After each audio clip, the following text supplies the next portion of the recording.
मुंबईत उद्धव ठाकरे आणि राज ठाकरे यांची पहिली संयुक्त सभा आज विक्रोळी इथं होणार। आगामी काळामध्ये दोन्ही नेत्यांच्या 7 ते 8 संयुक्त सभा नियोजित असून त्यातील ही पहिली सभा पूर्व उपनगरामध्ये होतीये।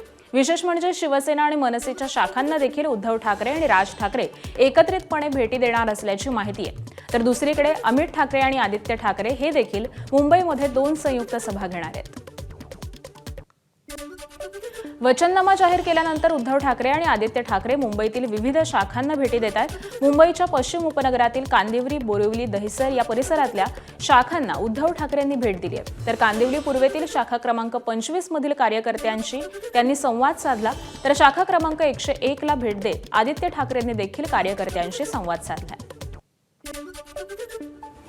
मुंबई महापालिका निवडणुकीच्या पार्श्वभूमीवरती उद्धव ठाकरे शिवसेनेच्या विविध शाखांना भेटी देत आहेत। अशातच त्यांनी मुंबई महानगरपालिकेच्या दहिसर प्रभाग क्रमांक 3 मधील निवडणूक कार्यालयाला भेट दिली। या प्रभागामध्ये ठाकरेंच्या शिवसेनेकडून रोशनी गायकवाड या रिंगणामध्ये असून त्यांच्या विरोधात भाजपा आमदार प्रवीण दरेकरांचे भाऊ प्रकाश दरेकर भाजपकडून निवडणुकीच्या रिंगणात आहेत।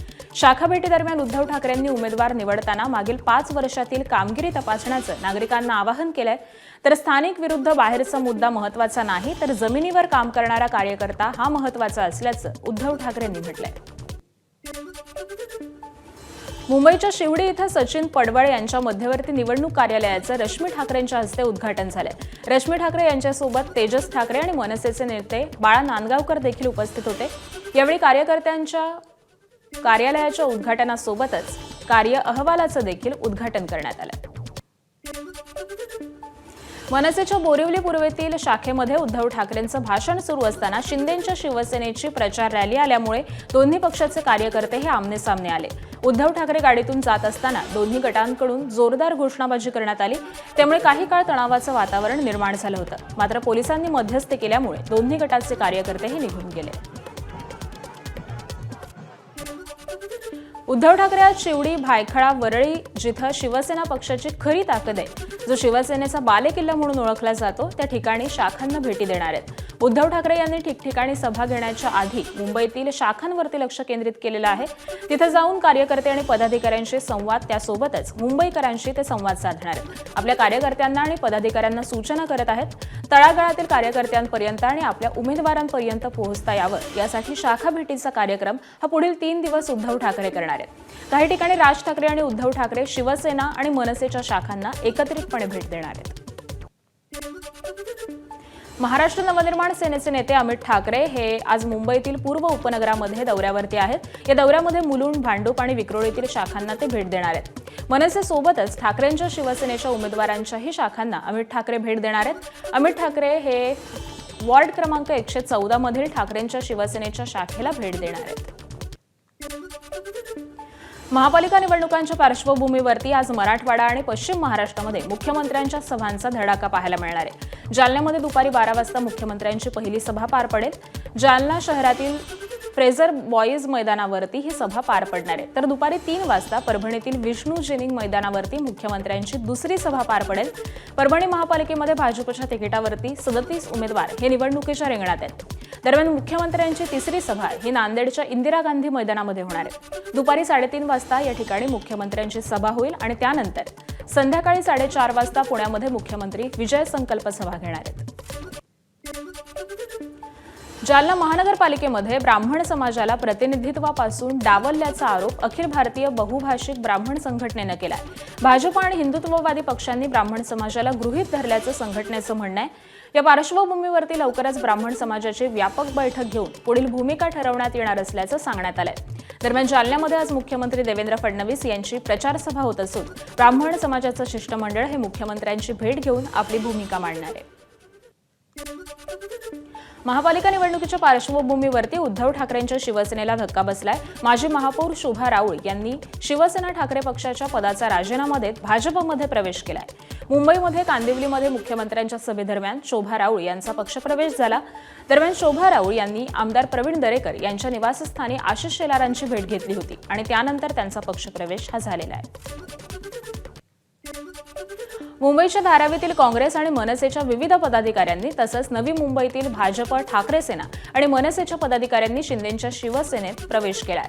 उपमुख्यमंत्री एकनाथ शिंदेंच्या ठाण्यातील शुभदीप या निवासस्थानी पदाधिकाऱ्यांचा पक्षप्रवेश हा पार पडला. यावेळी खासदार नरेश म्हस्के आणि माजी नगरसेवक नामदेव भगत, काशीनाथ पवार आणि शिवसेनेचे धारावीमधील सर्व स्थानिक पदाधिकारी आणि कार्यकर्ते हे उपस्थित होते.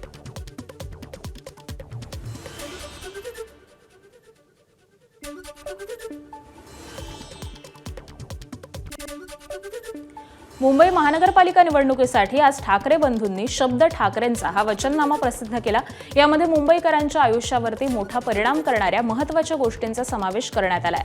पाळणाघरं, पाळीव प्राणी, पाणी आणि सांडपाणी, त्याबरोबरच रस्ते, कचरा व्यवस्थापन, आरोग्य, शिक्षण, रोजगार यासह अनेक गोष्टी आहेत.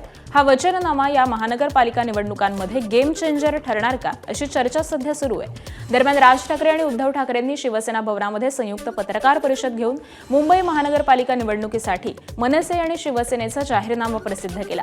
या निमित्तानं राज ठाकरे तब्बल 20 वर्षांनी शिवसेना भवनामध्ये गेले. यावेळी संजय राऊतांनी राज ठाकरेंचं स्वागत केलं.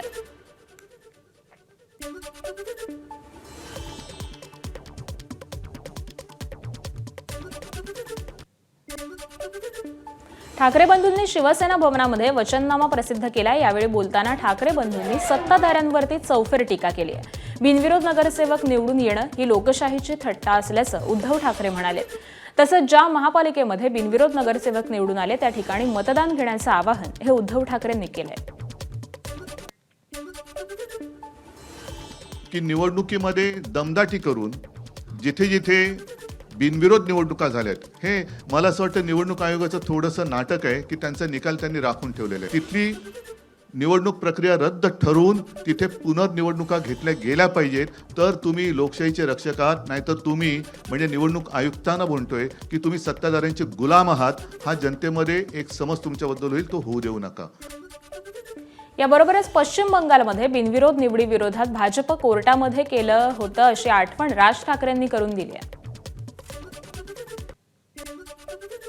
प्रकारच्या बिनविरोध या स्थानिक स्वराज्य संस्थांच्या निवडणुकांमध्ये बिनविरोध असं पश्चिम बंगालमध्ये झालं होतं. त्या गोष्टींबद्दल कोर्टामध्ये म्हणजे सुप्रीम कोर्टामध्ये भारतीय जनता पक्ष गेला होता. कळलं का? आता त्या पक्षाचं आत्ताच्या या महाराष्ट्रातल्या गोष्टींबद्दलचं काय म्हणणं आहे हे एकदा तरी सांगावं. म्हणजे पश्चिम बंगालमध्ये तुम्हाला चालत नाहीत आणि महाराष्ट्रामध्ये तुम्ही करतात. मुख्यमंत्री देवेंद्र फडणवीस यांनी मुंबईचा महापौर मराठी आणि हिंदू होणार असल्याचं म्हटलंय. त्यावरून त्यांनी ठाकरे बंधू आणि संजय राऊतांवरती टीका केली आहे. तर मुख्यमंत्र्यांच्या विधानावर राज ठाकरेंनी समाचार घेतलाय. हिंदू मराठी काय करता असा सवाल राज ठाकरेंनी मुख्यमंत्र्यांना विचारला. मुंबईचा महापौर मराठी होणार असल्याचं राज ठाकरे म्हणाले.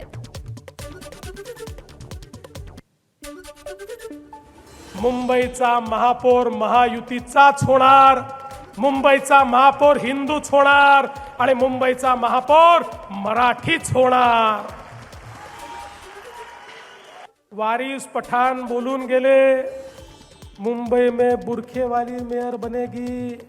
आम्हाला वाटलं आता मराठी माणसाबद्दल बोलणारे तुटून पडतील, पण मला समजलंच नाही. अचानक भोंग्याचे सेल डाऊन झाले. सकाळचा भोंगा बोलेनाच, विचारलं तर तोंडातनं शब्दच निघेना. एक जण यांच्यातला बोलायला तयार नाही, हे त्याचं उत्तर देण्याकरता देखील तयार नाही. आता आम्हालाच त्यांना चार्ज करावं लागेल, तर कदाचित या भोंग्यातनं आवाज निघतील. आणि म्हणून त्यांच्या छातीवर उभं राहून सांगतो, या ठिकाणी महापौर हिंदूच बनेल, या ठिकाणी महापौर मराठीच बनेल. हा महाराष्ट्र आहे. महाराष्ट्रामधल्या प्रत्येक शहरामधला महापौर हा मराठीच होणार. इथे कसलं हिंदू मराठी करताय तुम्ही?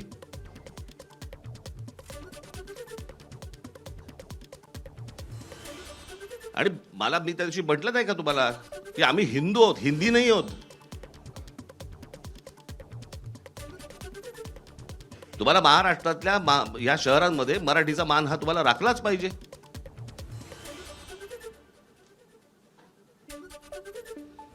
त्याच्यामुळे आमचा जो महापौर होईल तो मराठीच होणार. मुंबईचा महापौर मराठीच होणार.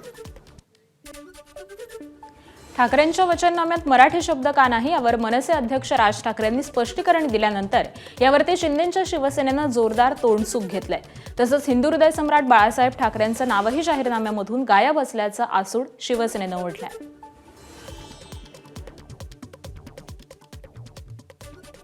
मराठी माणसासाठी अशी कुठली वचनं आहेत, कारण त्या प्रत्येक ठिकाणी मुंबईकर असे उल्लेख पाहायला मिळत आहेत. त्याचं कारण असं आहे की हा निवडणूक आयोगाला पाठवला जातो आणि त्यांच्याकडनं सँक्शन होऊन येतो. आम्हाला माहिती आहे आत्ताच्या सरकारमध्ये काय परिस्थिती आहे. आम्हाला मुंबईकर म्हणजे मराठी माणूसच सांगायचं आहे, परंतु त्यांना जर समजा मराठी माणूस याच्यावरती जर रिजेक्ट झाला असता म्हणून आम्ही मुंबईकर टाकले. त्यांना प्रश्न विचारण्यात आला होता की तुम्ही मुंबईकर हा शब्द ह्या वचननाम्यात घेतलेला आहे, तर तुम्ही मराठी शब्दाचा कारण उल्लेख केला नाही. त्यांनी निवडणूक आयोगाचं कारण सांगितलं, परंतु त्यांचाच गेल्या वेळचा वचननामा आहे त्या वचननाम्यामध्ये स्पष्ट लिहिलं आहे मराठी रंगभूमीचा इतिहास सांगणारे भव्य दालन मराठी माणसासाठी, मराठी सगळ्या गोष्टीचा उल्लेख आहे. मग तेव्हा निवडणूक आयोगाने कुठली कारवाई केली नाही का? आणि निवडणूक आयोगाची भीती कशाला घेता? निवडणूक आयोगाला नेहमी शिव्या देता, निवडणूक आयोगावर आरोप करत असता, निवडणूक आयोगावर ताशेरे ओढत असतात. आता कशाला निवडणूक आयोगाला घाबरता? आम्ही हिंदू हृदय सम्राट शिवसेना प्रमुख बाळासाहेब ठाकरे बोलायला घाबरत नाही. निवडणूक आयोग असून दे कोणी आमच्यावर कारवाई केली तरी चालेल. आणि मराठी माणसासाठी पण आम्ही आमच्या वचननाम्याच्या दृष्टिकोनातून मराठी माणसाकरता कटिबद्ध आहे, तेव्हा पण आम्ही घाबरणार नाही. उद्धव ठाकरेंनी विधानसभा अध्यक्ष राहुल नार्वेकरांना निलंबित करण्याची मागणी केली आहे. तसंच त्यांच्यावरती गुन्हा दाखल करण्याची मागणी केली आहे. विधानसभा अध्यक्षपद हे घटनात्मक आहे, ते निवडणुकीचा प्रचार कसा करू शकतात असा सवाल देखील उद्धव ठाकरेंनी उपस्थित केला आहे. राहुल नार्वेकर, मी मुद्दामून नावानिशी बोलतो कारण विधानसभा अध्यक्ष हे विधानसभेत असतात, त्यांचा अधिकार हा सभागृहात असतो. सभागृहाच्या बाहेर ते राहुल नार्वेकर आहेत आणि तिथले आमदार आहेत. एक आमदार आपल्या अधिकाराचा दुरुपयोग करून दुसऱ्या म्हणजे जनतेवरती दमदाटी करतोय, त्यांचं संरक्षण काढून घेण्याचा आदेश स्वतः संरक्षणात राहून करतोय.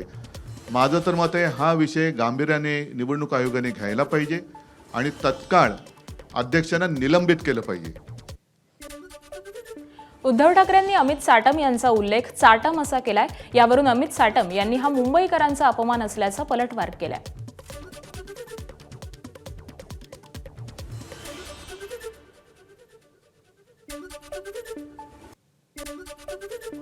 आहे की मुंबईचे भाजपचे अध्यक्ष म्हणतायत की जो न्यूयॉर्कचा महापौर झालाय झोराम ममदानी, त्यांनी उमर खालिदला सपोर्ट केला आणि त्या उमर खालिदच्या सभेमध्ये जी मुंबईत होणार होती तिथे आदित्य ठाकरे आणि तुमच्या पक्षाची लोक गेलेली होती. त्यांचं म्हणणं आहे की मुंबईचं आम्ही ममदानीकरण होऊ देणार नाही, मुंबईचा न्यूयॉर्क होऊ देणार नाही, मुंबईचा रंग आम्ही बदलू देणार नाही. कोण बोललं? हे सगळे भाजपचे पदाधिकारी आणि मुंबई अध्यक्ष बोलतायत.